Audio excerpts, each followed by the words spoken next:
Você foi jurado, é É, isso? dessa vez eu tava do outro lado ali, né? E assim, quais são os critérios de avaliação de um projeto? A gente tinha 3 frentes, assim, de avaliação, que eram a dificuldade do projeto, é algo novo, é algo que está sendo desenvolvido que é, tipo, realmente inovador. Teve o quesito, como isso aqui pode ser relevante? Isso aqui vai um projeto que a gente está dando nota máxima porque pode mudar o mundo ou é algo que, tipo, foi brincadeira ali? E tem o quesito, o quão bem isso foi executado no tempo que você tem. Que é o BDL, porque um desenvolvedor deve querer participar do BDL se ele quiser trabalhar com Bitcoin. Se você é um desenvolvedor e você tem interesse no Bitcoin, o Bitcoin não é fácil de entender. Quando você tá sozinho, por conta própria, tentando entender, você vai levar mais tempo, porque você não sabe onde estão as respostas para suas perguntas. Quando você tá num programa desse, que tem mentores, você tá muito em boas mãos para te guiar no teu caminho. Possivelmente não conhece vocês, não ouviu? A gente já fez uns podcasts juntos, mas acho que nunca pela BIPA. E a gente conversa aqui sempre na Casa 21, mas também nunca gravamos junto, assim. Então, vamos começar com vocês se apresentando brevemente, assim, 5 minutos cada um de vocês. Boa. Quem começa? Acho que a última vez que a gente gravou Para junto foi talvez falando sobre Covenants, né? Em nós Sim. três, eu acho que era. Foi uns 2 anos atrás, Isso 3 era anos pelo atrás. Explica Bitcoin, né? Eu lembro. Aham.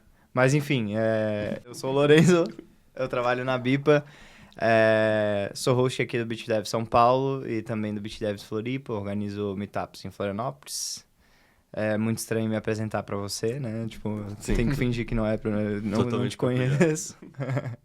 Mas é isso aí. Bom, eu sou o João Noctus. Trabalho como desenvolvedor desde que eu me conheço por gente, assim, desde que eu era moleque, eu já fazia servicinho para os outros como programador. Tô no Bitcoin já faz bastante tempo, antes do Segwit. Ainda roda um Node daquela época, just for fun. Também ajudo o Lucas com algumas coisas na 21. Os pagamentos da Satiscom foi ano passado, foi eu que fiz. Também sou host com o Lorenzo. Só explica, o pagamento foi você que fez, não é que você pagou a Satisconf. Boa. O sistema de pagamento. Para o pessoal usar lá e conseguir pagar com Lightning. E sou um dos hosts aqui do São Paulo BitDevs também, já vai fazer 2 ou 3 anos por aí. Boa. A gente está aqui hoje para falar especificamente da Bitcoin Plus Plus. Então, não sei como vocês querem fazer, a ordem de ser alfabética, o João começa, você começa, mas conta um pouco para mim, assim, o que é a Bitcoin Plus Plus? Que conferência é essa? Cara, Bitcoin Plus Plus é uma conferência técnica que rola em vários países do mundo. Estados Unidos, Argentina, Alemanha. E aí em cada conferência ela tem um tema específico. Por exemplo, ano passado teve em Berlim, onde o tema era Cash. Teve em Austin e o tema era Covenants ou era tipo Soft Fork? Era tipo, alguma Acho que coisa era assim. fork. A da Argentina foi Payments. E agora teve uma em Florianópolis e o tema foi Hacking. Então era uma conferência mais voltada a hackathon em si do que um tema específico dentro do Bitcoin. Saquei, mas, assim, fazer pergunta bem de leigo, porque eu imagino que o pessoal em casa também não saiba tanto. E eu também não sei. Sei que tem uma linguagem de computador que chama C++. Uhum. Essa é uma conferência só para essa linguagem, e tem a Bitcoin Rust também, e é Bitcoin Plus Plus porque o Bitcoin é na linguagem C++. Tipo, por que o mais aí? Você quer que eu explique exatamente o que é o termo? Porque assim, em algumas linguagens de programação a gente tem uma operação que dá de fazer, que é somar um número com outro. Tipo, você tem um número que é 5, aí você bota mais 1, ele tem o resultado. Só que dá de usar o mais para já fazer isso de forma implícita. E aí eu acho que criaram o nome da linguagem C++, porque a gente já tinha uma linguagem C, só que agora é uma linguagem nova, então é uma linguagem mais 1. E aí o Bitcoin Plus Plus eu acho que segue a mesma linha de raciocínio, assim, tipo... Então, em várias linguagens tem o mais como um comando, e a Bitcoin comando mais não é necessariamente uma coisa referência à linguagem C++. Não, é justamente a referência a essa operação que é o mais 1, digamos assim. No sentido, mais uma conferência técnica de Bitcoin sendo feita, assim. Sim, ou uma nova versão, enfim. E quem organiza essa conferência? A Lisa, né? Quem organiza é a Lisa. Nifty-Nay. Nifty-Nay. Ela tem pessoas que ajudam ela na organização, mas eu acho que quem faz o heavy lifting é ela mesmo. Ela, a propósito, que trabalhou muito na implementação de Lightning em C, né? Que é o C Lightning. Boto fé. E tem a Base 58 também, é. que é uma empresa dela, é uma empresa De educação, de educação para desenvolvedores também. É isso, ela é bem envolvida aí no ecossistema já faz um bom tempo. Pô, deve ser difícil organizar uma conferência assim que é intermitente. Assim, sei lá, por exemplo, o Lucas organiza a SetsConf, mas a cada ano ele aprende melhor como fazer, ele conhece mais o local, ele já dimensiona legal o público, etc. Mas talvez isso seja porque é uma conferência externa, né? Uma conferência de devs, você meio que imagina que vão devs do mundo inteiro para participar. Ou seja, quem participa dessa, sabe? Quem é o público-alvo? São desenvolvedores do mundo inteiro? São desenvolvedores mais do Brasil? Como foi a composição? Tinha bastante desenvolvedor brasileiro, mas bastante gente de fora.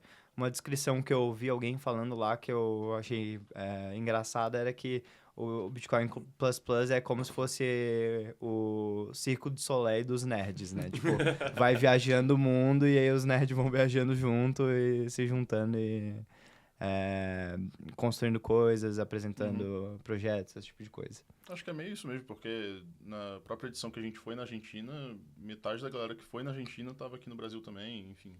Eles vão viajando porque tem vários lugares no mundo, né? E aí o pessoal vai pra...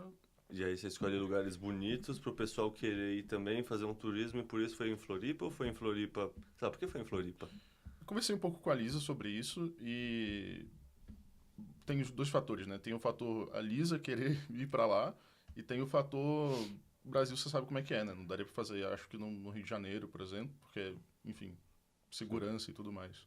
Daria de fazer em São Paulo, mas São Paulo também não tem... Não tem atrativo, assim. Uhum. Mas poderia ser uma conferência que o pessoal faria, sei lá, em Elzonte, na Bitcoin Beach, ou em São Paulo, em Ubatuba, sabe? Num lugar, uma vilazinha que não tem infraestrutura, e o pessoal fica meio só focado nessa conferência, ou uma conferência que busca mais uma cidade, um centro urbano, uma coisa assim? Porque foi só hackathon, pelo que vocês falaram. Então é muito Sim. mais entre aspas, um internato Bitcoin, assim?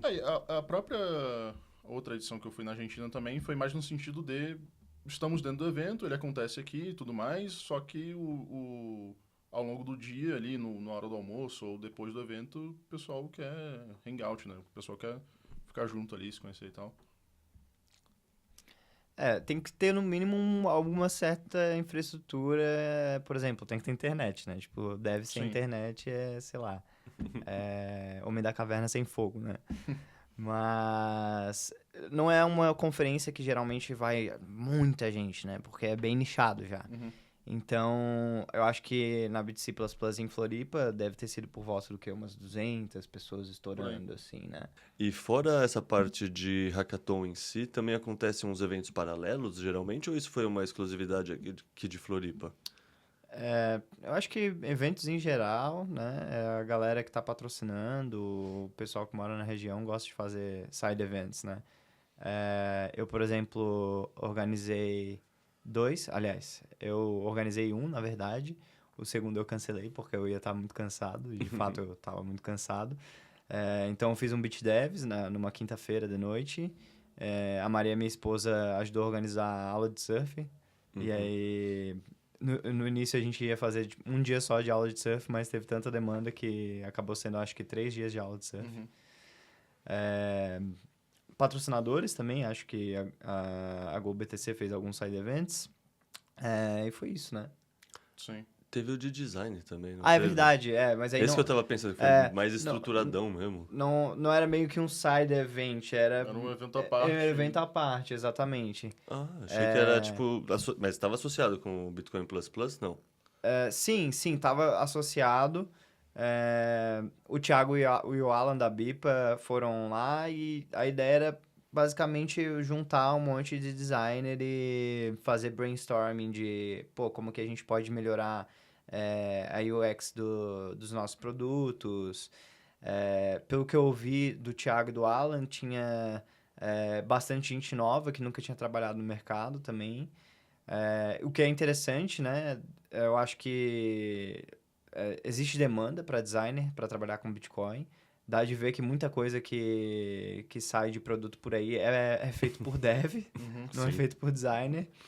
Então, achei legal, assim, nunca tinha visto algo focado em designers. Acho bem interessante e necessário. E aí, no último dia, eles apresentaram justamente todo o estudo de caso que eles fizeram assim, em cima dos produtos, que daria de melhorar, enfim. Tipo, isso foi dentro do próprio Bitcoin Plus Plus que aconteceu esse review, assim. Tipo, esse aqui é o resultado que a gente teve durante essa semana. Entendi e acho assim muito importante mesmo, porque de fato, nas conferências que eu fui, nunca vi nada focado em design. E assim, no fundo, todo mundo sabe que um dos problemas do Bitcoin é simplificar para o usuário final. Isso é uma questão de design muito mais do que de desenvolvimento propriamente dito, né? Tinha inclusive designers que estavam participando de times da Hackathon ou assessorando de alguma forma. E, cara, projetos, assim, muito bonitos, assim.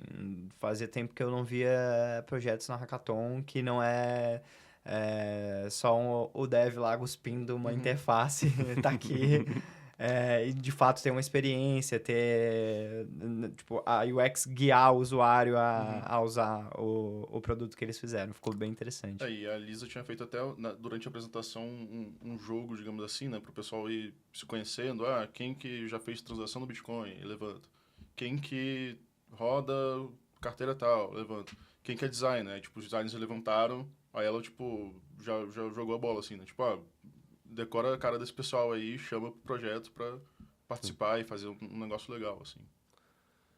Tá, acho que agora é hora de entrar no hackathon em si. E aí vamos dar um passo para trás, assim, a gente falou essa palavra muitas vezes aqui.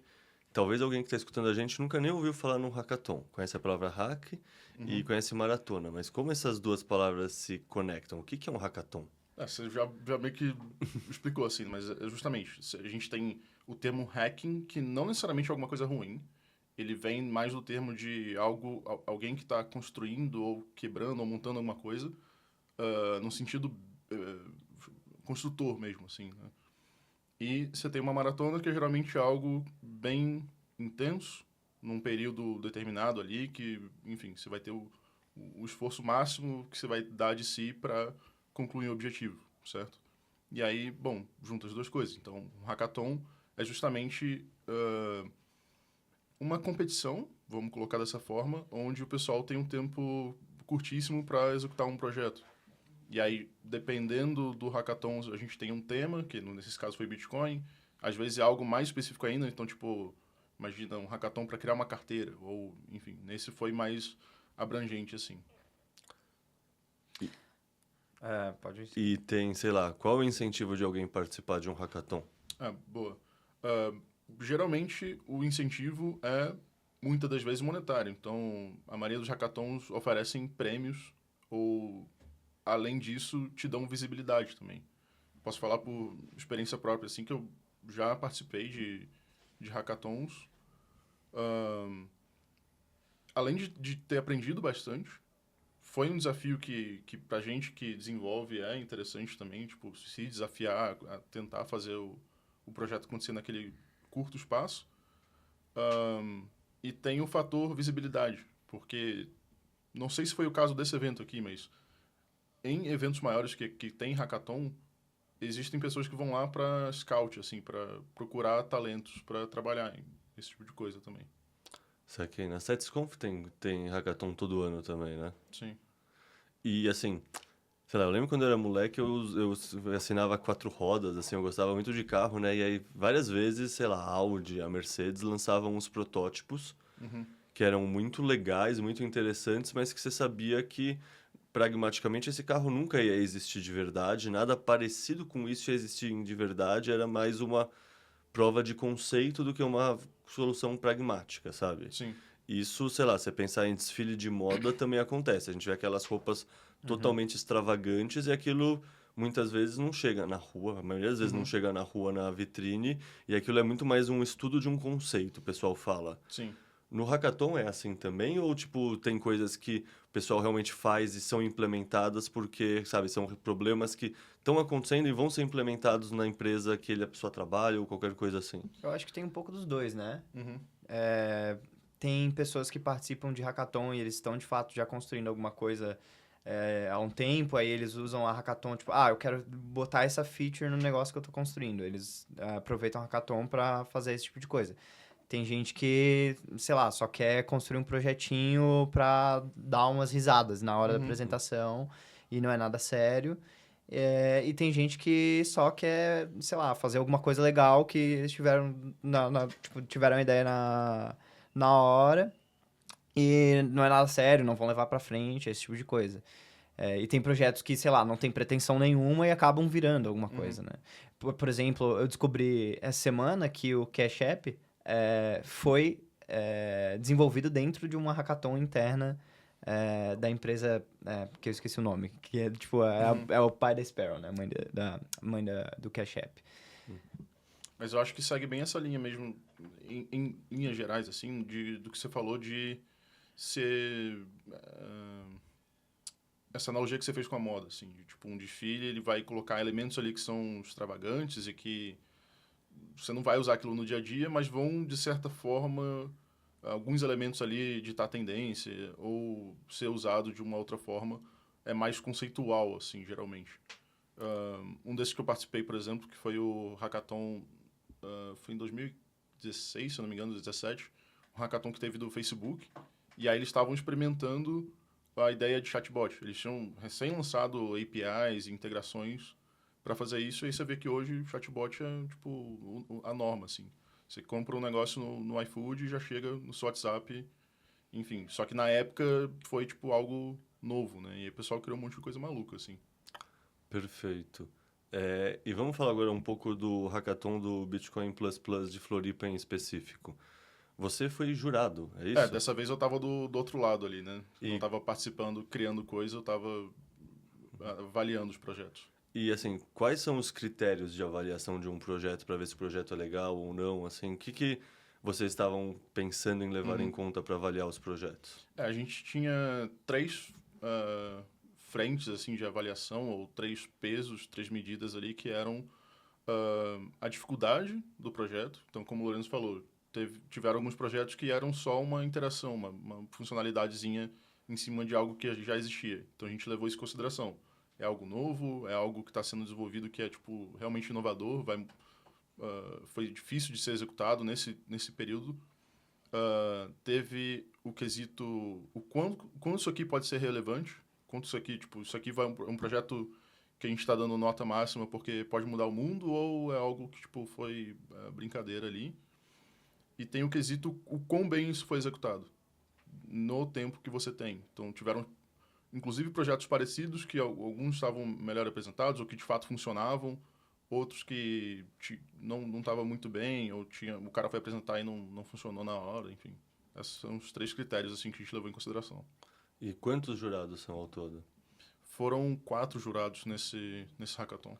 E aí vocês conversam e entram no consenso? Vocês votam assim? A forma como rolou foi, individualmente, a gente vai pontuando de acordo com esses critérios. E aí, no final, ali, de que todo mundo já se apresentou, teve um war room, assim, pra justamente, esse aqui tá meu top 7, esse aqui é meu top 5, quem que aqui deve ficar no top 3, e enfim. E aí, nesse caso em específico, tiveram premiações pro primeiro, segundo, terceiro colocado, menções honrosas, porque teve uma galera que doou mais dinheiro do que tinha disponível, então ficou um dinheiro sobrando ali pra, de fato, foi acirrado, assim, de, tipo, escolher o top 3. Então, tiveram projetos que mereceram de qualquer forma. Tinham prêmios que eram específicos de patrocinadores, então, o pessoal que queria... Eu não lembro qual que foi a empresa do NWC. O nosso Wallet Connect, eu acho que tinha ligação com a Albi, né? Com a Albi, pode crer. Que aí eles queriam... queremos ver coisas sendo construídas em cima dessa funcionalidade. Então, eles bancaram os prêmios dessas categorias. Tinha um prêmio também que foi um meme, assim, tipo, um projeto que fez a gente rir. E acho que era isso. Tinha também alguns específicos de integrar alguma funcionalidade do Bitcoin em cima de algum chat, tipo Telegram, WhatsApp, alguma coisa assim. Mas não era uma categoria de prêmio, assim. Ah, tá. Era tipo você pode fazer isso se quiser. E tinha um do jogo, né, também, que ninguém fez, inclusive. Tipo, ninguém... Tinham 27, 26 equipes, ninguém fez, e esse ficou pra tomar, assim. Tipo, era só você fazer alguma coisa que você ganhava. E como as equipes se organizam, assim? Sei lá, vocês conversam nos bastidores, quem é amigo e tem interesse mais ou menos comum, daí, puta, estamos precisando de um designer, ela mostrou que tinha uns designs, vamos lá recrutar ele. É tipo uma coisa mais orgânica, assim? Tem um número máximo ou mínimo de pessoas na equipe? Como funciona? Tem um número máximo, Eram no 4 caso, nessa, né? no caso dessa hackathon eram 4 pessoas, e aí acontece, por exemplo, no meu caso, eu me juntei com um colega de trabalho, o Nicolas, e mais 2 pessoas que frequentam os meetups que a gente faz em Floripa. Então, o Jorge e o Pedro eu já conhecia, o Jorge já tinha uma ideia há um tempo, ele foi o cara que chegou com a ideia. Aí o Pedro, quando a gente estava comentando que ia ter hackathon lá nos meetups de Floripa, falou, pô, legal, não sei codar, mas eu posso ajudar na parte da apresentação. E aí o Nick foi tipo, pô, e aí, Nick? Vamos fazer? Quer entrar no meu time? Então foi isso. E aí tem gente que, por exemplo, sei lá, gringo que chega de fora não vai ter uma equipe montada. Daí, geralmente no início da hackathon, tem um tempo ali pra galera ir pro palco e falar, eu tenho um projeto tal, essa é a minha ideia, eu preciso de um designer, eu preciso de um dev, etc. Hackathon no geral tem essa dinâmica, né? De, beleza, montem os times agora. Então, teve essa dinâmica de apresentem ideias aqui, foi meio orgânico assim, mas o pessoal foi trocando ideia, tipo, eu quero fazer isso, ou eu acho que dá para fazer isso nesse tempo. E aí o pessoal foi conversando durante o dia ali e foram montando os times, né? Aconteceu de forma orgânica. Alguns, como você falou, já tinham alguma ideia do que fazer, porque já sabiam que ia rolar o hackathon. E outros foram bolando ali durante o dia, assim. Perfeito. A Bipa participou com você, com o Nick e com o Breno, certo? O Breno e o Thiago também O Thiago também. deu... não sei se ele estava participando no time ou se ele deu mais uns toques de design para algum time. Bom, então começa falando do seu projeto com o Nick. O que vocês pensaram em fazer? Por que vocês escolheram construir isso? Como foi construir isso? Assim, conta um pouco mais do seu projeto. Beleza. Cara, tudo surgiu com o Jorge, que é frequentador dos meetups lá de Florianópolis. E ele conhece bastante pessoal de Rolante, sabe que Rolante tem um problema frequente com enchentes. E aí ele teve uma ideia de, cara, vamos instalar sensores para medir nível do rio, que passa pela cidade, nos mais diferentes pontos, para a gente conseguir ver que vai rolar uma enchente ao invés de, ser pego de surpresa. E aí ele fez alguns sensores para medir esse tipo de coisa. E aí esses sensores se comunicam por rádio. Só que aí vem toda a questão de, tipo, como que você disponibiliza esses dados. E essa era a parte meio que estava em aberto. E aí a ideia dele foi usar Nostr para você disponibilizar a venda desses dados para pessoas que queiram comprar. Então essa foi a parte que a gente fez de fato na Hackathon, meio que um marketplace para comprar os dados produzidos por esses sensores. E aí se você for pensar no que mais isso pode ser aplicado, por exemplo, geralmente pesquisador passa por todo um processo burocrático para botar sensor para fazer a pesquisa dele lá no meio do mato, na Amazônia, sei lá, alguma coisa desse tipo. E aí você consegue, sei lá, desacoplar o pesquisador dessa parte de coleta de dados, né? Tipo, você pode ter um governo, uma prefeitura, uma empresa especializada nisso, que tipo, já tem sensores espalhados pelos mais diferentes lugares do mundo. E aí, esses sensores coletam dados e distribuem nesse marketplace. Então, a ideia era basicamente essa, assim. Lá a gente montou o marketplace, que era um sitezinho que a empresa que coleta dados podia ir lá, registrar seu sensor, falar quanto que custa a medição, e o comprador poderia falar, beleza, eu quero comprar os dados dos últimos 5 meses. Ou eu quero fazer subscription dos próximos 5 meses. E aí tudo usando Bitcoin, Lightning, Nostr. Que justamente são tecnologias que são interessantes para esse use case, porque são bem mais difíceis de serem censurados, né? Tipo, ninguém vai conseguir te impedir de comprar alguma coisa com Bitcoin. Esse conteúdo ele vai estar disponível na medida do possível na rede Nostr, que já tem um grau de centralização um pouco maior do que você colocar num banco de dados ou subir na sua própria máquina, enfim.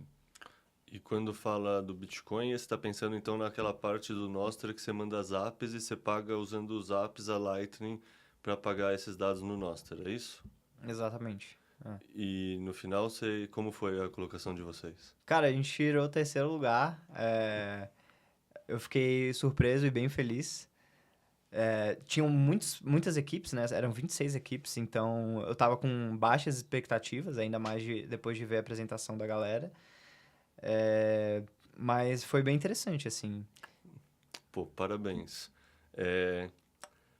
Voltando agora, já que já passou um tempo, você olhando para trás, o que vocês teriam feito de diferente? Assim, faltou o que na apresentação? Faltou o que? Assim, o que você, sabe? Puta, se eu tivesse mais tempo, dava para ter limpado essa aresta, assim, sei lá. Cara, hackathon, eu acho que no geral, né? Tipo, como você tem um tempo muito restrito, dependendo do que você quer abraçar, você não vai conseguir chegar até o fim. A gente não conseguiu implementar tudo. Então, o que a gente fez foi, tipo, beleza, a gente tem essa parte aqui, o front-end é assim, o usuário interage com a plataforma dessa maneira, mas não é algo que, tipo, beleza, aqui tá o site, entra aqui e pode usar a partir de agora. Então, acho que se a gente tivesse tempo, o ideal seria entregar tudo, né? E o Jorge e o Pedro estão bem interessados em continuar com o projeto, mas eles, tipo, todo mundo trabalha, né? Não tem como viver disso. Acho que se a gente tivesse mais tempo, o ideal seria, né, entregar de fato o projeto completo pronto para as pessoas usarem, mas com o tempo de uma hackathon isso é muito difícil de acontecer. Mas eu acho que esse é um feedback que todo mundo vai te passar. Se eu tivesse mais tempo, mas o hackathon justamente ele tem essa proposta, assim. E isso foi um conselho que eu fui dando pro pessoal lá, que foi justamente o hackathon ele é pautado em temos um problema, tá aqui a solução que a gente fez num curto período. Você não precisa fazer uma ideia super completa, revolucionária, no sentido de, tipo, criamos uma empresa do zero, assim. Você resolveu um problema, e é isso. Conta muito a sua apresentação também, nesse sentido, né? Porque até pro lado da gente que está avaliando os projetos, cada um ali teve 3 minutos para apresentar a ideia. Então... Perfeito. Poder de síntese e pitch de elevador, basicamente. Exato. Não, perfeito. E o Breno não está aqui para eu poder perguntar para ele, mas eu vi que ele recebeu a menção honrosa também no projeto dele, que era a Fran, que é um especialista em Bitcoin, que é como se fosse um agente de inteligência artificial que pega a pessoa pela mão e caminha com ela por todas as questões do Bitcoin. Vocês acompanharam esse projeto, o desenvolvimento dele? Então, eu coloquei ele não como meu top 3, vamos colocar assim, mas era um projeto super interessante. O meu note lá na apresentação dele é questão de privacidade, porque eu sou maluco e eu não teria um negócio olhando minha tela. Mas, de qualquer forma, a apresentação dele estava muito bem feita, assim. Eles gravaram um vídeo mostrando ele abrindo a Sparrow, que é uma carteira, para quem não conhece. E aí... Uma carteira difícil de usar, né? Acho uma carteira que, assim, pra nerd... Sim, pra quem tá dentro do Bitcoin, entende os termos. Entende o que é uma transaction, entende o que é SAT por byte, entende o que é input, output. Para um cara que acabou de chegar no Bitcoin, ele quer enviar dinheiro. Tipo assim, Justo. ele não tá ligado com os termos, né? E aí, inclusive, o pitch dele, a apresentação foi justamente mostrando isso. Ele viu um negócio ali escrito SAT/V byte, o que é isso? E aí a Fran falou, isso aqui é a taxa do Bitcoin, é quanto maior, porque tem lista de prioridade. Aí ela explicava isso para você. E aí, para você mandar a transação, clica no botão que está na direita embaixo da sua tela. Tipo, foi bem guiado, assim. Eles treinaram... Pela apresentação, estava bem treinado esse modelo, né? E você interagia com voz, né? Que é bem diferente do que é IA hoje, com exceção, sei lá, da Siri. Que você interage por texto, né? Isso eu acho que é bem interessante também. Eles seguiram mais uma linha da, tipo, Alexa, assim. Né? Exato, Me ajude aqui o que eu tô vendo na minha tela, não tô entendendo, mas eles treinaram com esse foco no Bitcoin, assim. Pô, não vejo a hora disso existir no mundo real, sendo bem sincero, porque assim, eu acho a Sparrow relativamente fácil, porque eu tentei usar a Electron antes e eu acho a Electron muito mais complicada.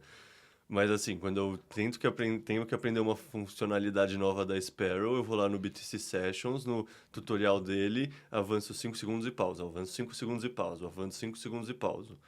Um agente desses me pegando pela mão, me ajudando, pô, me ajuda bastante, assim, sem A dúvida. gente tá desviando um pouco, mas só para completar essa da wallet, também a sensação que eu tive era, nossa, todos os termos que eu conheço aqui estão fáceis de usar.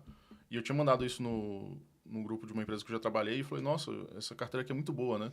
Aí o pessoal, não é. Eu comecei a pensar assim e, de fato, tipo, imagina para um usuário que ele acabou de chegar no ecossistema, ele vê uma tela em branco, criar carteira. Aí aparece, você preenche o nome, aí agora tem 4 opções. Xpriv, BIP39, tipo, Sim. o que é isso? Ninguém sabe o que é, entendeu? Sim, aquele Derivation Path. Não, tem Derivation várias Path, coisas, né? Taproot, Segwit, entendeu? Não é tão simples para o usuário que acabou de chegar. É a carteira que foi feita pelo dev, não pelo designer, né? Sim. Exato, exato. Então, é um dev que não era tão quadrado quanto o dev da Electron, mas ainda Sim. era um dev, né? Uhum. E o projeto vencedor? Porque esse projeto vencedor eu vi pelo Twitter, assim, eu não conversei com alguém que participou, mas me pareceu muito interessante. Era um gringo, né, um neozelandês, usando Nostr para permitir pagamentos de Pix. Foi isso mesmo? Sim. O pitch dele foi o seguinte.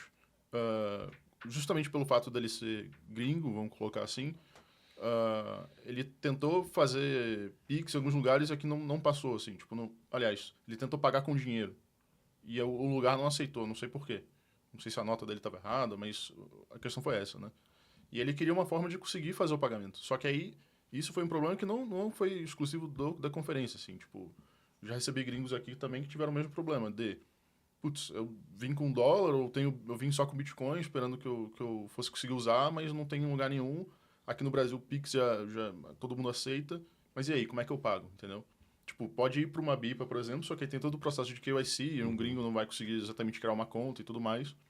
Então, o pitch deles foi em cima de resolver esse problema.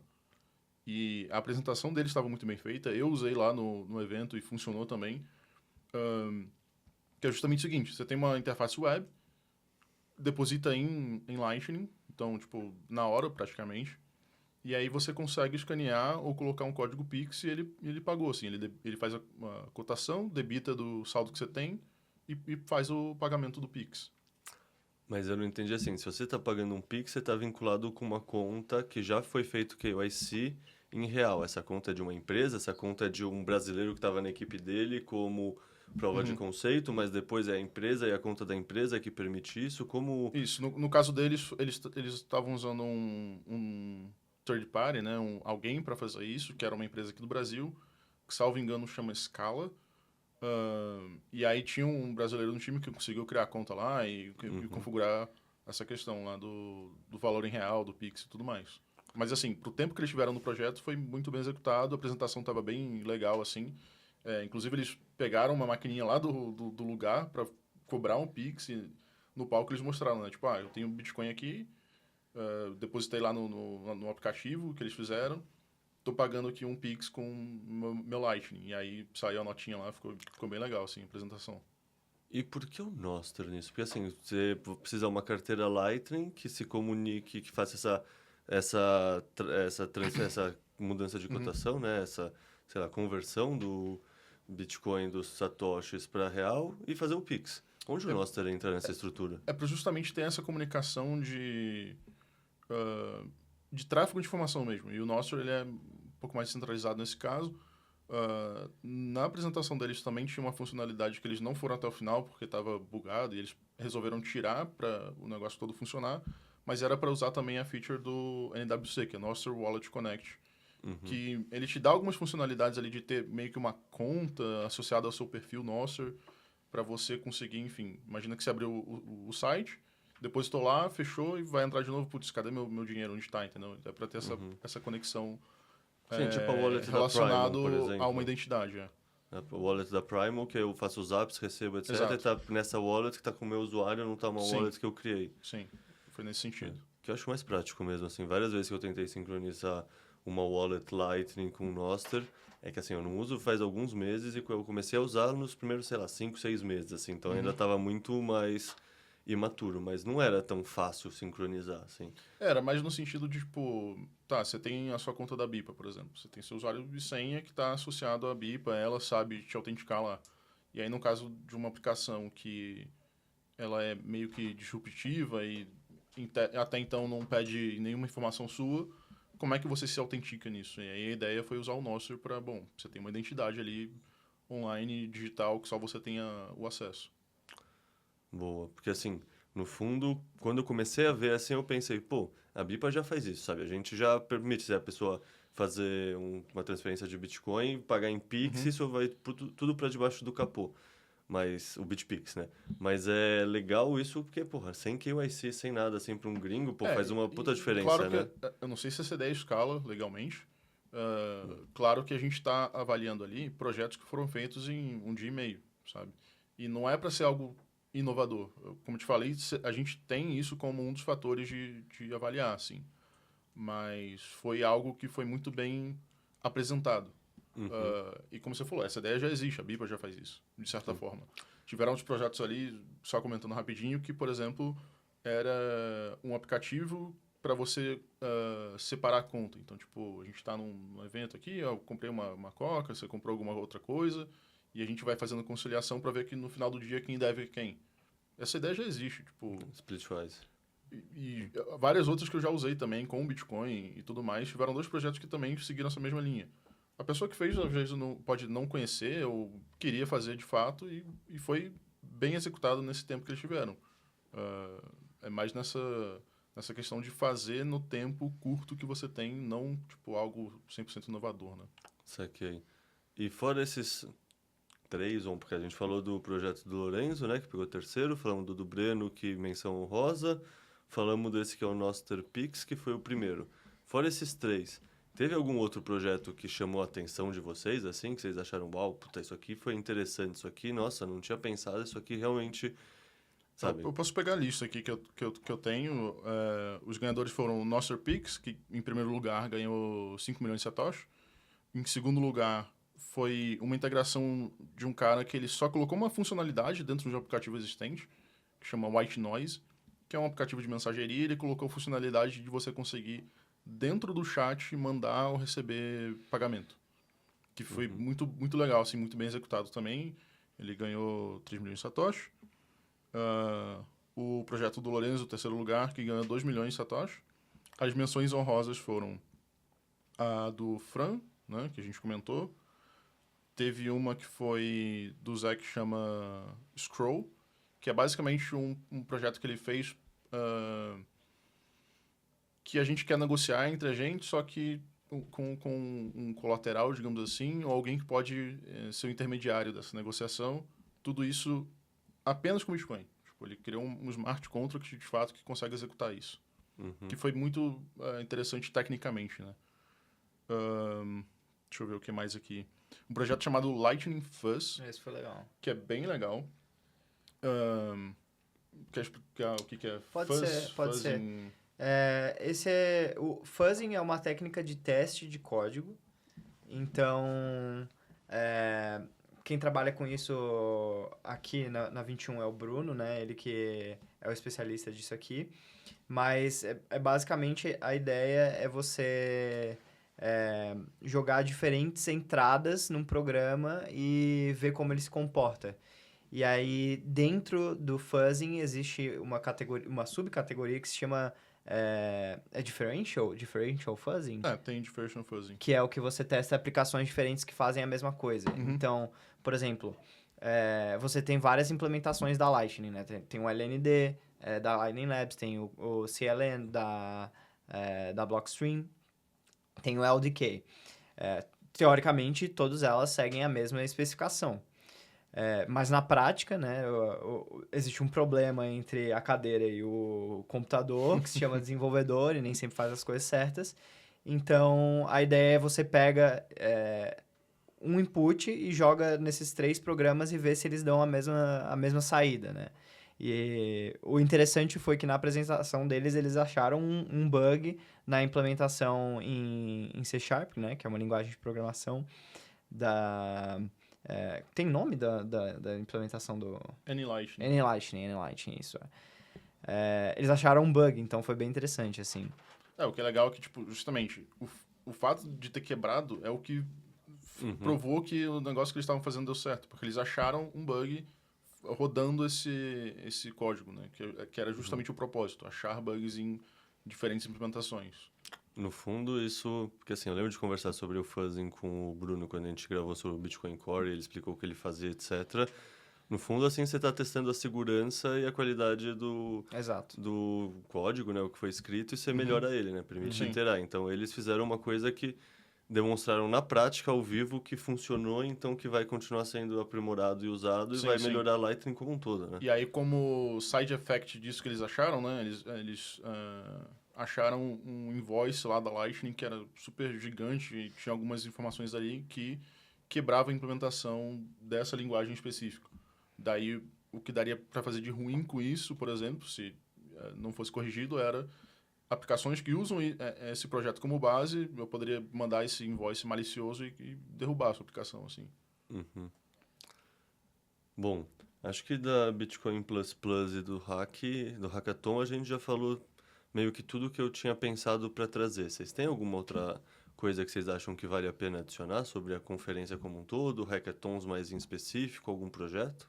Cara, eu acho que o destaque dessa conferência foi a participação dos desenvolvedores que participaram do Bitcoin Dev Launchpad, que é um programa da 21, para acelerar desenvolvedores para trabalhar com open source relacionado a Bitcoin. Então, eu não lembro dos números exatos, mas tinha muito projeto lá que tinha participantes do BDL, teve projetos que ganharam prêmios, inclusive. E eu acho que, assim, isso é a maravilha da coisa, né? O BDL é um projeto que, na minha visão, ele é bem ambicioso, mas a gente tem pessoas fantásticas executando. E a conclusão, né, tipo, o fechamento nossa, agora essas pessoas aqui que chegaram no programa, às vezes não entendendo nada sobre os aspectos técnicos do Bitcoin, depois de alguns meses estão ganhando prêmios em hackathons, desenvolvendo coisas em cima do isso Bitcoin. Foi 6 meses atrás, muitos ali não sabiam nada de Bitcoin, assim, tipo, zero mesmo.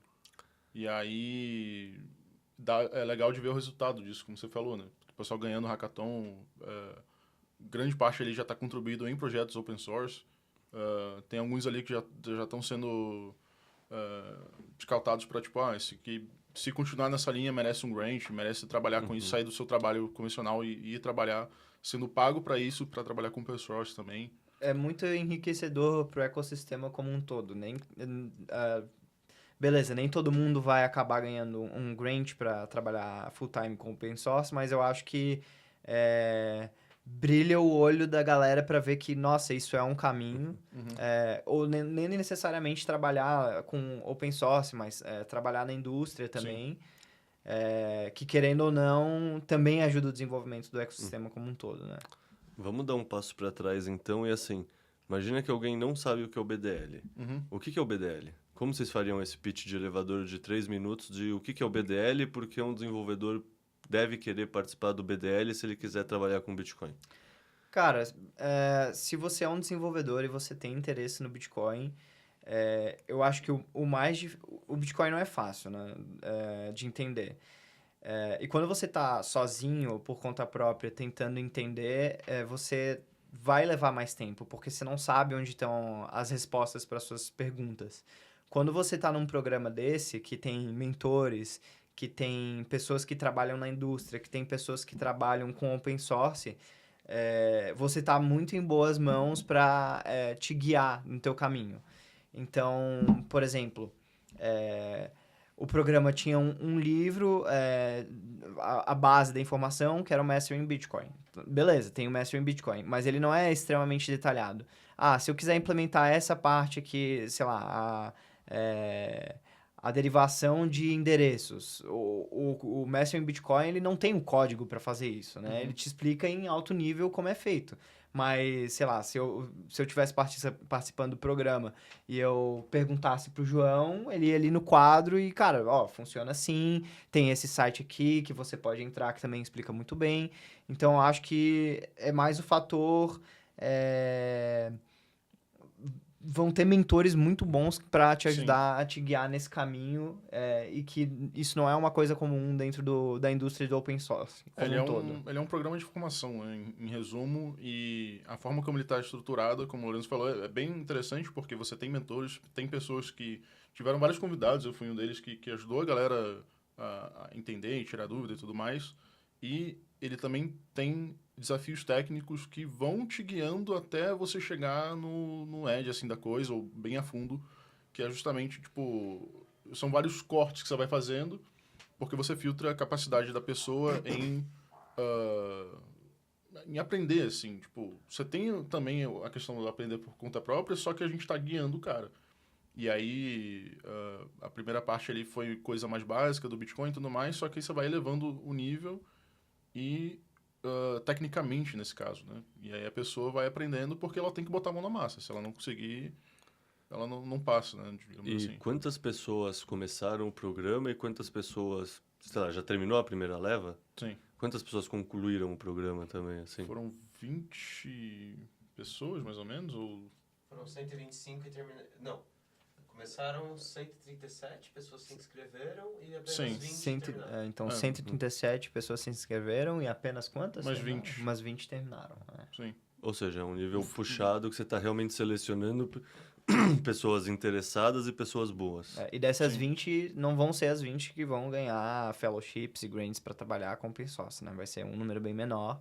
Porque aí tem, eu acho que a etapa final da seleção, beleza, você está interessado, você já tem um projeto que você está contribuindo, como é o seu momento de vida, né? Esse tipo de Sim. coisa. Pô, mas maravilha. 20 desenvolvedores a mais sendo formados para o Bitcoin a cada turma é maravilhoso. No Brasil, né? Só no É. Brasil. Sim. Eu acho que outra coisa que vale a pena mencionar do evento também foram a gama de conteúdo que a gente teve lá também para assistir. Eram duas salas, uma delas mais focada em workshop, assim, botar a mão na massa. E o palco principal também, cara, conteúdo que não acaba mais pra gente que é dev ou que tá querendo justamente cair mais a fundo em algum assunto assim do Bitcoin, que às vezes era o próprio cara que fez aquela funcionalidade que tava ali explicando pra gente. Era bem legal, assim. Boto fé. E aí, inclusive, também eu tive duas palestras que eu fiz lá. Uma sobre criptografia, outra sobre Taproot. E aí eu fui bem a fundo, assim, pra galera que estava interessada em aprender como é que tudo funcionava. O Lorenzo, ele... Eu fiz um workshop do LARP, que é basicamente um jogo que simula o funcionamento do Bitcoin. E uma palestra sobre o LUD21, que agora não é mais 21, porque a gente perdeu o número. Mas, enfim, é uma especificação aberta para como você pode usar o Bitcoin como trilho de um pagamento para você fazer algo como, por exemplo, remittance. Tipo, eu consegui enviar real pro meu amigo da Argentina e ele receber pesos lá do outro lado.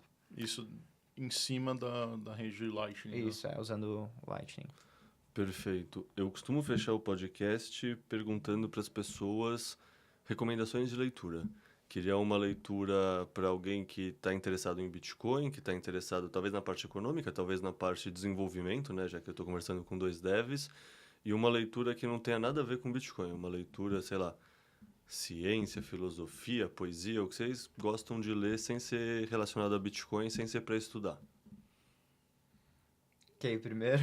Cara, eu vou na mesma linha que eu tinha dado a indicação lá na época do Explica. Pra galera que tá interessada na parte técnica, tem um site que é fantástico, que chama Learn Me a Bitcoin, que tem uma parte iniciante dentro dela, não é exatamente um livro, mas tem muito conteúdo ali, muito interessante. E tá bem nichado, tem muito diagrama e dá de entender, assim, muito bem.